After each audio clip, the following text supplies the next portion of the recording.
Шаарды тейлөө үчүн жалпысынан 2000 автобус керек. Бүгүнкү күндө линияда 360 гана автобус жүрүп келет. Жүргүнчүлөргө жакшы шарттарды түзүп берүү үчүн мэрия жакынкы күндөрү коомдук транспорттарды сатып алууну пландоодо. Бул ишти жүргүзүү азыркынын талабы. Анткени маршруттук таксилерде жүрүү бир жагынан ыңгайсыз болсо, экинчи жагынан кымбатчылыкка турат. Чын эле маршруттук таксилерден тажадык деген шаардыктар четтен чыгат. Айла жоктун оокаты болуп, аргасыздан отурууга мажбур болушат. Болбосо жетчү жерине автобус менен баруу алда канча ыңгайлуу экенин айтып келишет. Автобуста жүргөн ыңгайлуу да.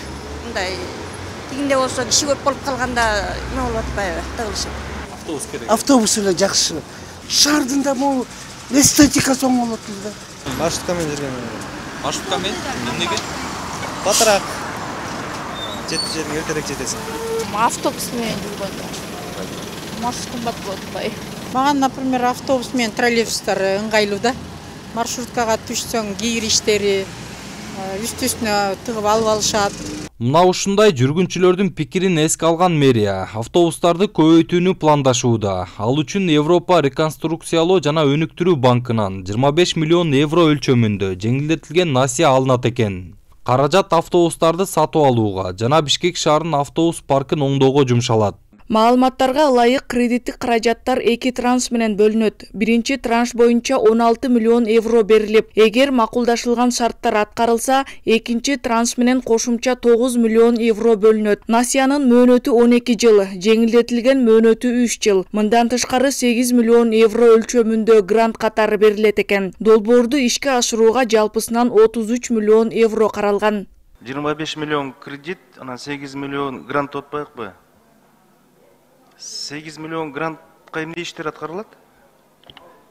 8 миллион грантта составында бул жанагы БПАТПнын деполорун модернизациялоо. Ошол иштер каралган. Анан жанагы непредвиденный расход деген ушу 3 миллиондук эме бар экен, ошолор каралат да, вот негизиненчи. Бирок бул все равно резерв болуп бизде туруп турат. Жанагындан экономия болгон акчаларына биз кайра автобус сатып алабыз. Демек, автопаркте да ушул кредитке оңдойт экенсиздер да? Буюрсабы.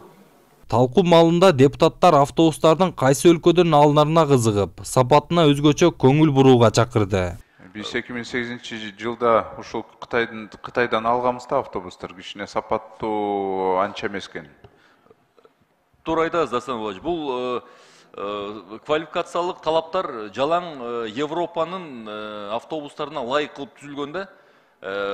Мисалы үчүн негизги жанагы запчастьтарына, двигатель жана автомат коробкаларына 3 жыл гарантия, кузовуна 12 жыл гарантия, автобустун өзүнө 10 жылдык кепилдик жана кузовторуначы. Кокусунан бир жери бузула турган болсо, булар ушу жаңы автобус койгонго даяр экен. Бишкек шаарынын вице-мэри Максатбек Сазыкулов тендер боюнча 6 өлкөгө документтер жөнөтүлгөнүн, азырынча кытайлык 2 компаниядан гана сунуш түшкөнүн билдирди. Мэриянын маалыматына караганда, алына турган автобустардын баасы $130,000 тегерегинде. Жанагы баалар боюнча бүгүнкү күндөгү баалар менен фиксация кылып, ушу 3 жылдык кепилдик берип атышат. Ушул баада ушу 3 жыл бою биз силерге ошондой баа менен гана беребиз депчи, то есть көтөрбөйт баасын. Биякта ремонтный аларды цех болбойбу? Ремонтный база болот. Бул БПАТПнын өзүндө ремонтный базасы бар да. Булар келгенде жанагы үйрөтөт. Да, бир жарым айлык эмеси бар булардын гарантиясы бар, что они обучат наших сотрудников. Сатылып келе турган автобустар газ менен жүрөт дешүүдө. Буга каршы болгондор да чыкпай койгон жок. Анткени дүйнөлүк рынок олку-солку болуп турганда, электр менен жүрүүчү коомдук унааларды сатып алууда алда канча жакшы экенин айтышты. Бирок макулдашуулар жүрүп калган соң колдоп жатышты. Эми ал үчүн автобус токтоочу жайларда газ куюучу базаларды куруу керектигин эскертишти. Кудай буюрса, мындан кийин да алабыз да автобус, Албетте буюрсабы. Ошол газовый автобус алабызбы? Газда болот жалаң. Анан эмне кылып заправить этебиз? Костанайскийге жетпейт.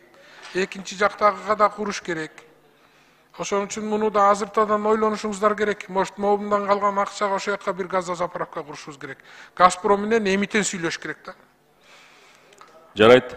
Шаардыктарды тейлөө үчүн жалпысынан 2000ге жакын автобус керек. Айта кетсек, буга чейинки отурумунда жогорку кеңеш газ менен жүрүүчү 1500 автобусту насияга алууга уруксат берген. Бүгүнкү күндө жүргүнчүлөрдүн 80%-ын маршруттук таксилер тейлеп келет. Калган 20%-ын автобус, троллейбустар аткарат. Жолдар Бузумов, Улук Айсбеков, Нур Ньюс, Бишкек.